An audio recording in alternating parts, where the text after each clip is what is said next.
Salut à tous, c'est Pang de la chaîne, bienvenue sur cette vidéo qui aujourd'hui va parler d'hypnosophie, de PNL et d'une phrase que vous connaissez certainement tous. Il n'y a pas d'échec, il n'y a que des feedbacks. Je trouve cette phrase particulièrement conne, dans le sens où, ok, dans le contexte du coaching, du dev perso, ça donne un petit côté positif. D'ailleurs, c'est parfois ce qui m'énerve le plus dans nos systèmes, c'est cette espèce d'excès de positivisme. Et on en parlait il y a quelques temps, hein, cette espèce de volonté absolue que tout soit beau, doux, merveilleux, extraordinaire, incroyable, etc. Comme si on était en train de nier que, bah, oui, il y a aussi des phases qui sont moins belles, moins cool, moins merveilleuses, moins extraordinaires, et que ça fait partie de notre vie.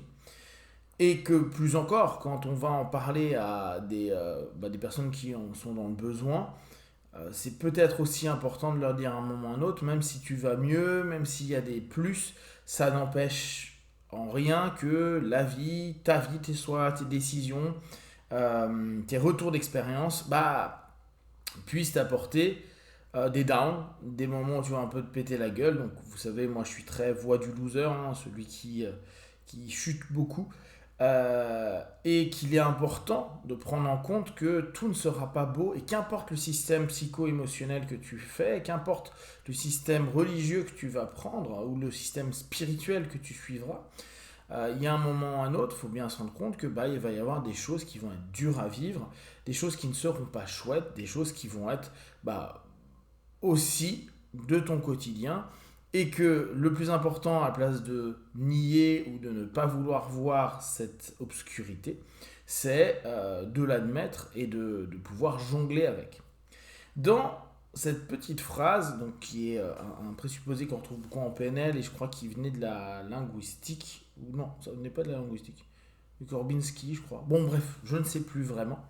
Euh, on avait donc il n'y a pas d'échec, il n'y a que des feedbacks, des retours.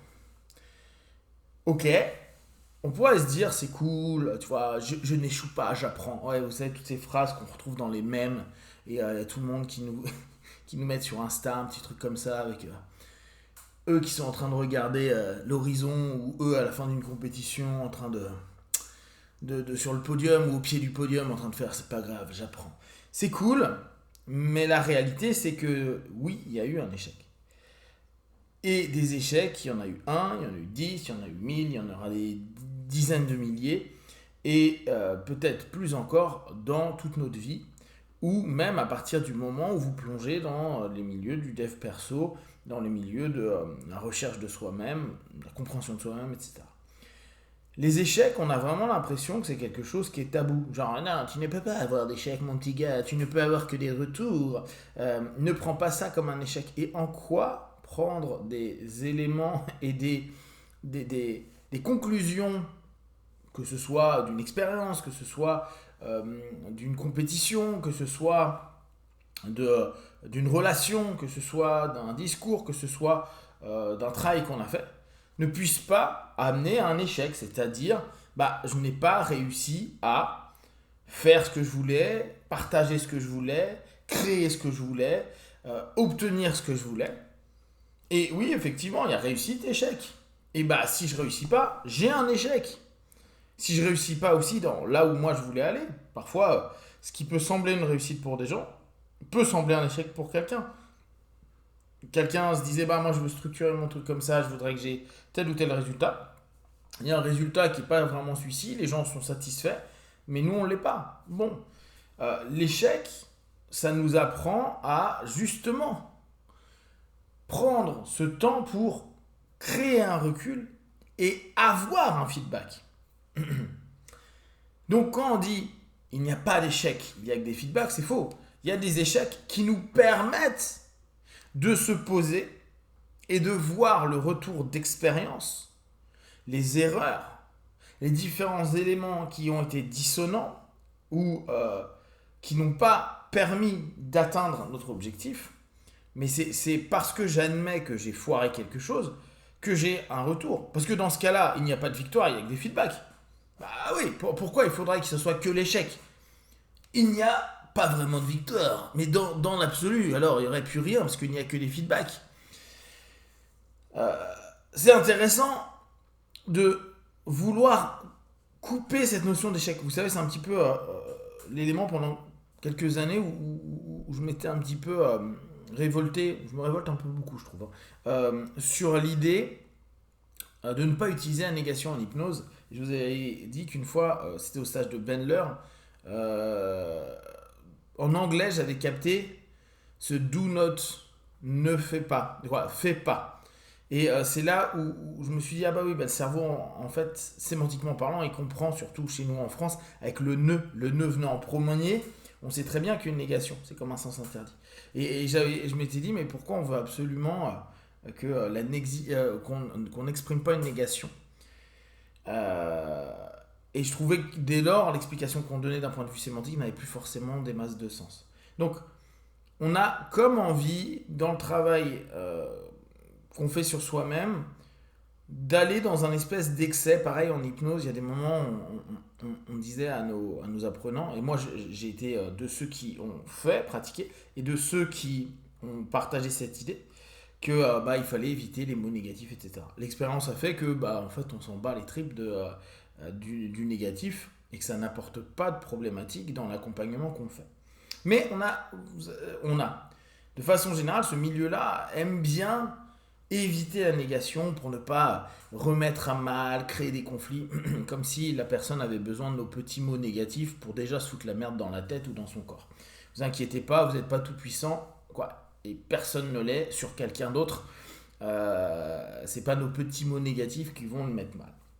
Donc, dans cette notion-là, on a toujours l'impression que il faille rester sur qu'un concept positif pour que les personnes évoluent.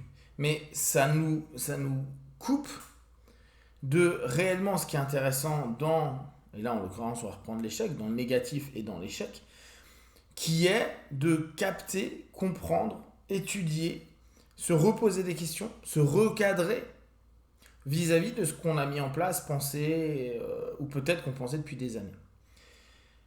Si vous faites du sport, parce que je trouve que c'est assez marquant, ou si vous faites des concours de façon générale, pas que de sport d'ailleurs, vous allez vous rendre compte que la plupart du temps, quand vous réussissez, quand vous gagnez, vous posez énormément moins de questions que si vous foirez. L'intérêt, souvent, quand on a un échec et qu'on admet qu'on a perdu, qu'on n'a pas réussi, de toute façon, on ne peut qu'admettre, il y a un podium, on n'est pas dessus. Donc déjà, ou il y a quelqu'un au-dessus de nous, donc c'est mort.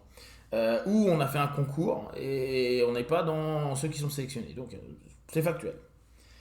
On se pose davantage de questions, on prend davantage le temps, après que les émotions et que une sensation pas très agréable nous investit. On prend le temps d'étudier le pourquoi du comment.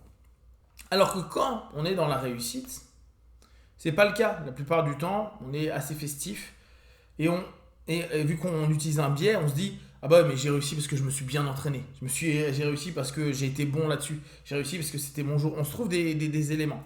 Et là, on perd de la qualité d'introspection, de réflexion, voire même de façon de s'améliorer. Heureusement que parfois, il y a un professeur, un coach ou autre qui reprendra ce qu'on a fait pour nous dire bah, ça c'était bien, mais ça c'était quand même pourri. Donc, je vous invite, moi, petit à petit à vous dire bien sûr que oui, il y a des échecs. Et c'est parce qu'il y a des échecs que je vais pouvoir avoir des retours, des feedbacks, et me poser les questions de ce que je vais faire la prochaine fois. Je vais organiser et créer comme stratégie. Et c'est ce que je vous disais il y a quelques jours. Hein, si vous continuez toujours sur la même stratégie, que vous avez bien sûr toujours des échecs, c'est peut-être qu'il va falloir à un moment ou à un autre changer de stratégie. Changer peut-être même complètement de mindset. Changer complètement de cadre pour trouver quelque chose qui fonctionne. L'ensemble de ces échecs nous auront donné un ensemble de feedback, de retours, sur lesquels on va pouvoir s'appuyer, parce que ça va être factuel, et qui va nous permettre d'avancer et certainement après d'arriver sur des réussites beaucoup plus présentes dans nos vies. Voilà, donc je vous invite à considérer bien sûr l'échec comme quelque chose de super, de ne pas avoir peur, et comme d'habitude, de tout ce que je propose, ne prenez que ce qui est bon et juste pour vous. Testez, observez, analysez et concluez. Be one. Ciao.